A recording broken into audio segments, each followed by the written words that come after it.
महाराष्ट्रातली जनता महाराष्ट्रासाठी प्रयत्नशील नव्हती, पैशासाठी होती का? कुठं नेऊन ठेवलाय आमचा महाराष्ट्र? आम्ही आमचा महाराष्ट्र पैशाच्या बंडल समोर त्या ठिकाणी गहाण ठेवला का? आमचा कर्तृत्ववान महाराष्ट्र नेत्याच्या लाचारी पुढे गहाण ठेवला का?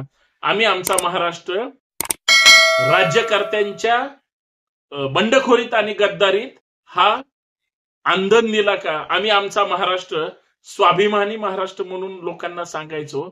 आज स्वाभिमानी महाराष्ट्र गुलाम महाराष्ट्र म्हणून करून ठेवण्यासाठी प्रयत्नशील आहोत का?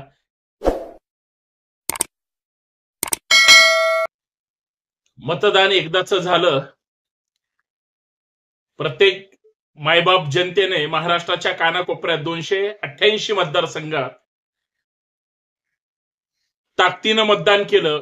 काही भागांमध्ये म्हणजे गडचिरोली सारख्या मतदारसंघामध्ये किंवा जिल्ह्यामध्ये विक्रमी मतदान झालं, जिथं नेहमी दहशत असते आणि जिथं माणसं आनंदात आयुष्य जगू शकतात, ठाणे मुंबई सारख्या ठिकाणी, पुण्यासारख्या ठिकाणी, तिथं मात्र मतदान कमी झालं असं लक्षात येतं. त्याच्यात सगळ्यात जास्त मतदान कमी म्हणजे मुख्यमंत्र्यांच्या जिल्ह्यात झालं.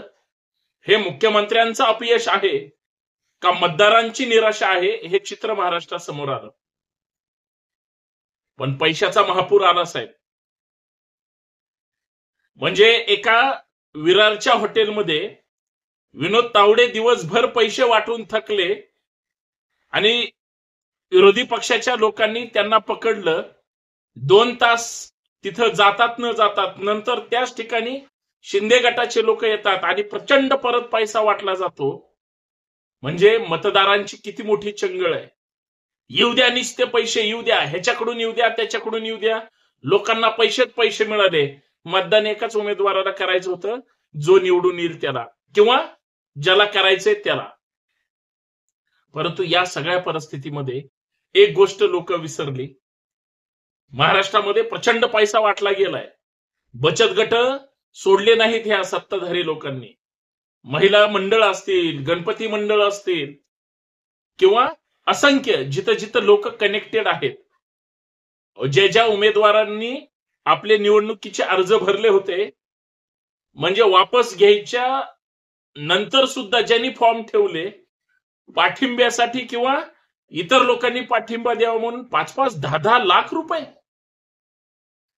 म्हणजे काय पैशाचा किती महापूर आणि किती चुराडा झाला नाही चर्चा करू शकत आपण. एवढं सगळं महाराष्ट्रात घडलंय. मला दुःख या गोष्टीचं वाटलं. काही लोकांनी पैसे घेऊन सुद्धा मतदान केलेलं नाही, हे वास्तव आहे. तुमच्या आसपासच्या लोकांना विचारा. मित्रांनो, महाराष्ट्राची समृद्ध लोकशाही अशा लोकांच्या जीवावर त्या ठिकाणी पुढे घेऊन जायची का, जे पैशावर आपलं मत विकतात? मग स्वाभिमानी लोक कुठे आहेत? कुठल्या गल्लीत राहतात? स्वाभिमानी लोकांना या महाराष्ट्रात कितपत किंमत आहे? त्यांच्या विचारांना, बुद्धीला, चातुर्याला, कर्तृत्वाला, महाराष्ट्राच्या विकासाला आणि महाराष्ट्राच्या परिवर्तन धर्माला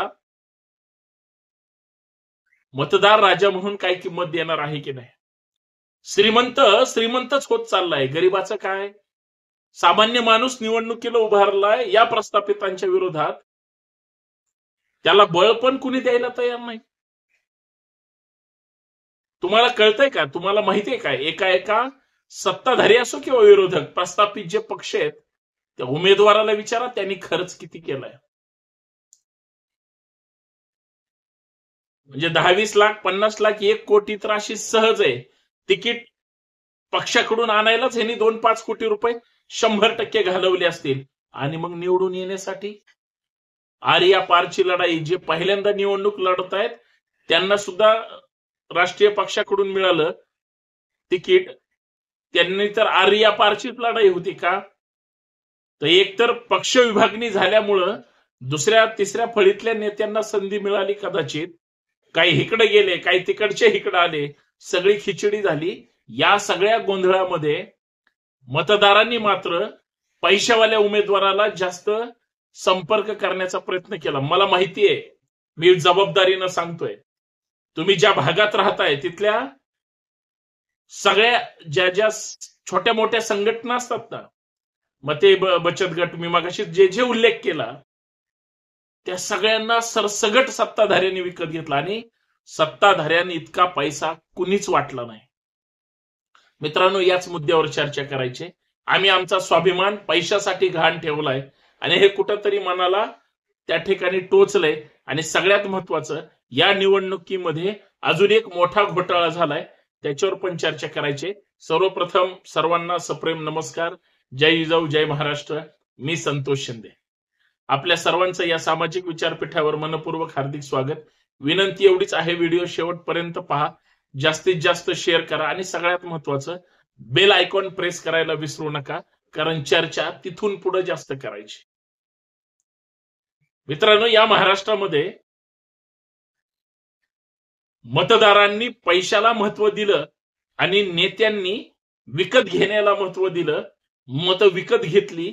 मतं नुसत्या आधार कार्डवर आणि पॅन कार्डवर किंवा मतदान यादीतल्या नावावर जर लोक विकली जात असतील तर इतकी वाईट अवस्था सुशिक्षित प्रगत हळूहळू होत असणाऱ्या महाराष्ट्राकडे, जो विकासाकडे दुर्लक्ष करून चालतोय, त्या नेत्याला तोंड दाखवायला जागा नाही. मला तर खडकवासला विधानसभा मतदारसंघ असो, पर्वती असो किंवा पुण्यातले सगळे मतदारसंघ असू द्या, मला सगळ्या आमदारांची इतकी क्यू येते. विकासाचे कामच नाहीत. जिथं आमदार राहतात तिथं सुद्धा खड्डेच खड्डे आहेत. विकास अजिबात नाही. साहेब, तिकीट मिळत नव्हतं, बळबळ कस तरी मिळालं. आता ताकद लावून पैसे घरातून बाहेर काढावे लागले आणि लोकांना वाटावे लागले. आता सुद्धा त्यांना तिकीट मिळून सुद्धा निवडून येण्याची गॅरंटी अजिबात नव्हती. कच्चून पैसा लावला. काय परिस्थिती आहे? कुठे घेऊन चाललोय आम्ही आमचा महाराष्ट्र? कुठं नेऊन ठेवलाय आमचा महाराष्ट्र? आम्ही आमचा महाराष्ट्र पैशाच्या बंडल समोर त्या ठिकाणी गहाण ठेवला का? आमचा कर्तृत्ववान महाराष्ट्र नेत्याच्या लाचारी पुढे गहाण ठेवला का? आम्ही आमचा महाराष्ट्र राज्यकर्त्यांच्या बंडखोरीत आणि गद्दारीत हा अंधन दिला का? आम्ही आमचा महाराष्ट्र स्वाभिमानी महाराष्ट्र म्हणून लोकांना सांगायचो. आज स्वाभिमानी महाराष्ट्र गुलाम महाराष्ट्र म्हणून करून ठेवण्यासाठी प्रयत्नशील आहोत का? एवढंच काय, आज या निवडणुकीच्या आजच्या भाऊगर्दीमध्ये आम्ही आमचा महाराष्ट्र पैशा पुढे विकला का? हा प्रश्न माझ्या मनासमोर आलेला आहे, मला पडलेला आहे. त्याचं कारण आहे, महाराष्ट्रातली जनता महाराष्ट्रासाठी प्रयत्नशील नव्हती, पैशासाठी होती का? विचारच करावा लागतोय. आणि या सगळ्या ह्याच्यामध्ये जो मी आता म्हटलं होतं की मला फार मोठ्या गोष्टीवर खुलासा करायचा आहे, ते म्हणजे मतांची चोरी, बोगस मतदान, मतदार याद्यातला घोळ, अधिकारांची आणि सत्ताधाऱ्यांचं सेटलमेंट आणि बोगस मतांचा सुळसुळाट भयानक पद्धतीनं झालाय. महिलांची बोगस मतदान मारली गेली. प्रत्यक्ष माणूस तिथं गेल्यानंतर, ती महिला गेल्यानंतर तिचं मतदान भलत्यांनीच केलं. अहो, मी स्वतः ज्यावेळेस मतदानाला गेलो, माझ्याच अगोदर भलत्यांनीच मतदान करून गेले. हे माझ्या बूथवरचा 1-1.5 तासातले 2 प्रकार.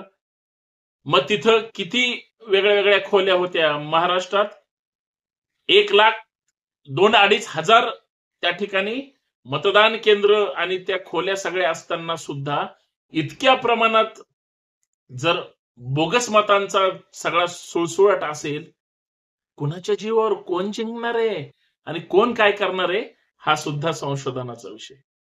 रात्र कालची वैऱ्याची होती, शुद्ध भाषेत सांगायचं म्हटलं. त्याची 2च कारण आहेत. एक तर सगळे सत्ताधारी किंवा प्रस्थापित विरोधक प्रचंड पैसा वाटत होते, काही करून लोकांना विकत घेत होते. लोक मात्र सगळ्यांकडून पैसा घेत होते. मतं कुणाला करायची हे त्यांना माहितच होतं. म्हणजे बाप बडा ना भैया सबसे बडा रुपया, हीच परिस्थिती या निवडणुकातून महाराष्ट्रासमोर आली. स्वाभिमान सगळ्यांनी त्या ठिकाणी गहाण ठेवला का, हा प्रश्न आहे. या सगळ्याची उत्तरं 23 तारखेला निकालातून कळतील. परंतु साहेब, पैशापुढे काही नाही. पैशापुढे जवळचे सुद्धा विकले जातात, हे रोज पाहतोय आणि आज ते प्रत्यक्षात अनुभवलंय. एवढंच काय ते बोलायचं होतं. धन्यवाद. मी बोलतोय ते खरं आहे की नाही, मी आतापर्यंत बोललोय ते तुम्हाला पटलंय की नाही, आणि सगळ्यात महत्वाचं, मी जे सगळा प्रकार मांडण्याचा प्रयत्न केला तो खरा आहे की नाही.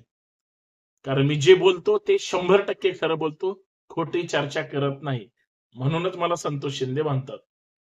रोखठोक बोलतो. धन्यवाद.